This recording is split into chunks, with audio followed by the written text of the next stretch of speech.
Yeah, thank you so much for choosing to listen or to listen to this YouTube channel. I really appreciate you. I love you all. And today we just have a very important message. You don't have to miss it. It's a very important message that is going to help us as we are in this journey of life. We want a life that is built on the solid rock of our Lord Jesus Christ. And today we are going to talk about construction. And we know in the Bible, there's a character in the Bible whose name is Nehemiah. If you want to know much more about construction, he was a cupbearer in the in the kingdom of Persia. He was born in exile, and now his brothers came to visit him where he was working, and he asked them about the way about home and Jerusalem in particular. But they came with a bad report. They told him that Jerusalem is in a bad state. And all of us, we know about Jerusalem is the city of God, the city whereby great kings were born, the city whereby there was the magnificent church or temple, the temple of Solomon, whereby people walked from distant land just to come and worship God. It was a center of worship. But now, because of the sin of the people, that city was destroyed and people were carried away to exile. And among them was Nehemiah, who was born in exile. And now these are 70 years back. The city is just in ruin. His brothers came and told him, Nehemiah, things are not good at home. The walls are broken down and everybody could just enter in and goes out the way. People are living in poverty, and Nehemiah really was grieved. What did Nehemiah do? Nehemiah went and inquired of the Lord. He prayed. He was sorrowful about him. Nehemiah was a very great man. Nehemiah was employed, a very second to the king. He was a rich man.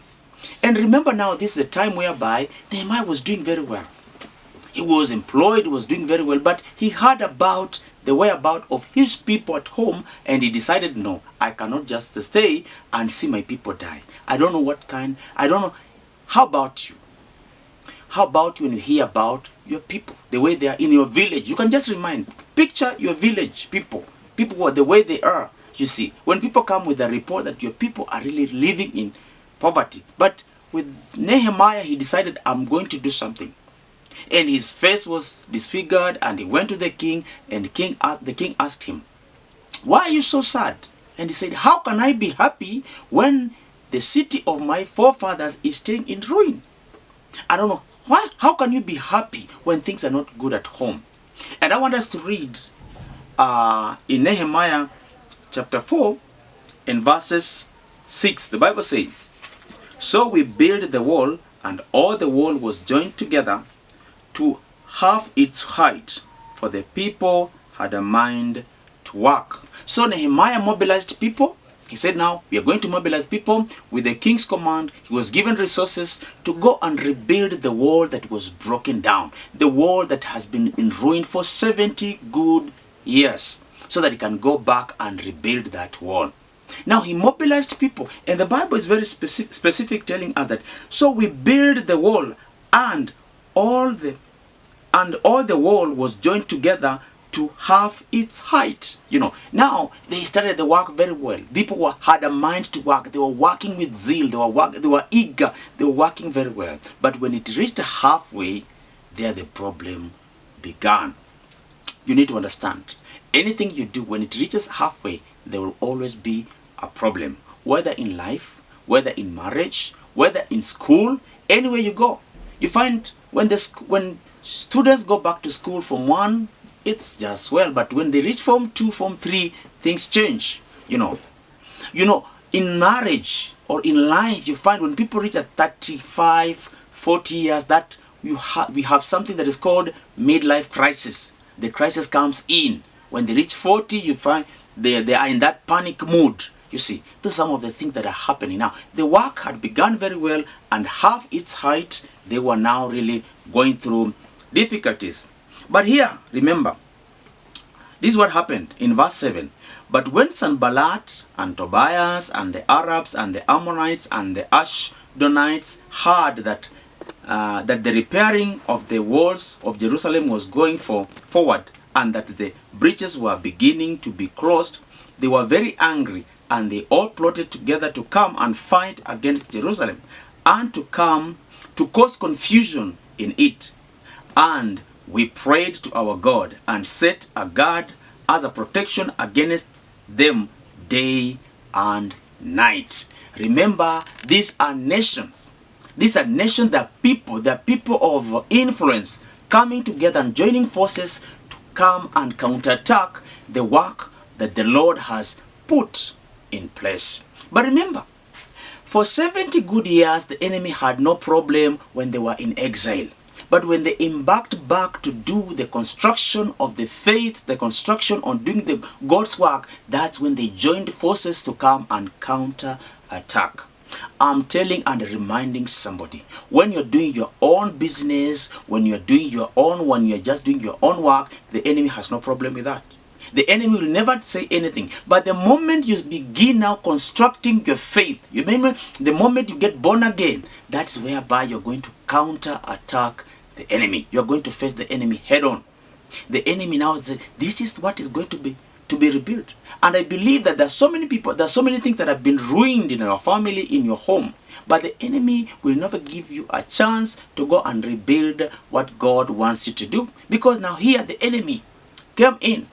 And the enemy now the Bible says they were to bring confusion. And you find people at the age of 30, 27 years, they are confused in life. Because the enemy wants us to bring confusion, because when you make a great move towards salvation, the enemy will always attack. Now we want to hear the next verse 7, verse 8, verse 10. The Bible says, but Judah said, the strength of the burden bearer is failing, and there is much rubbish.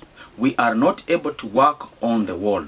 And our enemies said, they will not know or see till we come into the midst of them and kill them and stop the work.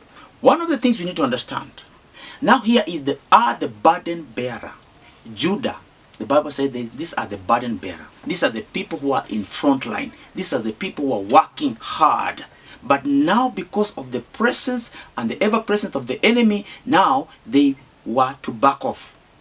They now came to their leader and told him that we cannot continue with the task at hand. Because of what? Because the enemy has said he will never see and he will never slumber until he see that this work does not continue. That is what the enemy would like to do. Whether in your life, whether in my life, whether in the life of anybody, when you have embarked to build the work of God, to do the work of God, the enemy will always look for a chance to destroy, to come, so that work can cease. And yet the Judah came and told him, the strength of the burden bearer is wearing out. Sometimes in life you feel that the strength is wearing out. Sometimes in life you feel that you cannot continue. Maybe in marriage, maybe at school, or any place you feel that, even at work, you feel that now the pressure is too much. There's no place to ventilate that. Let me encourage you. Look to God. I want you to hear, as we come to the closure of this section, I want you to hear what the leader told the Judah specific. And they will, in verses 12, the Bible says, when the Jews saw, the verses 13, so in the lowest part of the space behind the wall, in an open place, I stationed people according to their families, with their sword, their spear, and their bow. And I looked and arose and said to the nobles and to the officials and to the rest of the people, do not be afraid of them. Remember the Lord, who is great and terrible, and fight for your brethren, your sons, your daughters, your wives, and your home. This is the words of a great man. This is the word of Nehemiah, encouraging his team that now, let me tell you one thing. He went to the officials and told them, do not be afraid of them. Remember the Lord, who is great. one of the things you need to understand, in as much as you're working to construct your family, to build your family, to build that family tree, it is remember the Lord. Don't look at the rubbish. Don't look at the things. You know, the Judah, they were looking at the things around them. They were looking at the stones. They were looking at the rocks that were just lying all over. And now the strength was weary. But now the strength was now, they did not have that strength to continue. But now they were told with their leader Nehemiah, listen, remember the Lord who is great and fight. We are living at a constant war in this world. You need to be a soldier who is going to fight for your family, fight for your homes, fight for your nation, and fight for everybody. And that does not mean just going to fight and having those weapons of war. The one thing we need to understand, put your knees and plant your knees down and pray. Pray without ceasing. Pray. And when you pray, then that is what is going to happen. What is going to happen? You're going to give the enemy, you're going to give the enemy a sleepless night. Pray. The Bible says, and we prayed to the Lord. That is the only thing that is going to strengthen you as you are moving forward in this life. I love you so much. Thank you so much for choosing this channel. There are so many things that are going to be coming very soon. Great things that are going to, the great contents are going to be coming. So please, can you subscribe to my channel, to this channel, and also like and share. As you do so, God is going to bless you, and we are going to be bringing you more and more. Stay tuned, and God bless you.